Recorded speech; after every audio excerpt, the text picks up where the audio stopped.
Kim Chiu, emosyonal na inamin ang pansamantalang paglayo pagkatapos ng kasal nila ni Paolo Avellino matapos ang napakagandang kasalang pinag-usapan ng buong bayan. Inilahad ni Kim Chiu sa publiko ang desisyon nilang mag-asawa ni Paolo Avellino na pansamantalang umiwas sa limelight. At ang dahilan? Walang iba kundi ang kanilang honeymoon stage. Yes, you read that right. Hindi ito break-up o tampuhan gaya ng inaakala ng ilan, kundi isang sweet, kilig, at private na hakbang ng bagong kasal para mas lalo pang pagtibayin ang kanilang samahan.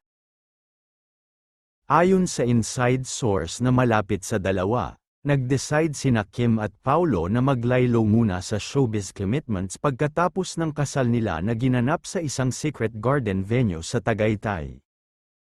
Super intimate ang wedding, iilan lang ang bisita, mostly family at closest friends, at may kasamang strict non-posting policy sa ceremony. Pero kahit ganoon, may ilang photos na, accidentally, na-leak na agad kumalat sa social media. Sa isang emosyonal na IG live session, hindi napigilan ni Kim ang kanyang luha habang sinasabi, "Hindi po ito palem, pahinga lang." Sa mga sumusuporta sa amin ni Pao, salamat po, pero gusto po muna naming mag-enjoy bilang mag-asawa sa aming tahimik na mundo. Ayon pa sa Marites Radar, plano ng Kim Pao na mag-travel muna sa Europe at Southeast Asia, honeymoon goals. Unang stop nila ay sa Italy, kung saan dream destination ni Kim ang Amalfi Coast. Sumunod ay sa Kyoto, Japan para sa isang tahimik at spiritual honeymoon retreat. Pero teka lang, may issue ring lumulutang. May ilang fans na nagtatanong, bakit biglaan ang kasal? May mga hinalatuloy na baka, blessed, agad ang bagong kasal.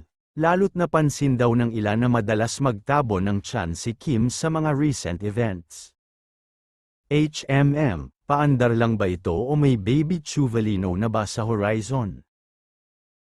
Ang sigurado lang, hindi pa tapos ang fairy tale ng Kim Pao, at sa bawat kabanatang kanilang binubuksan, mas lalong nai-excite ang kanilang mga tagahanga. Ang tanong ngayon, kailan kaya ang big reveal ng honeymoon photos? At totoo nga bang may baby on board? Abangan natin yan sa susunod na eksena sa buhay showbiz ng favorite nating bagong kasal.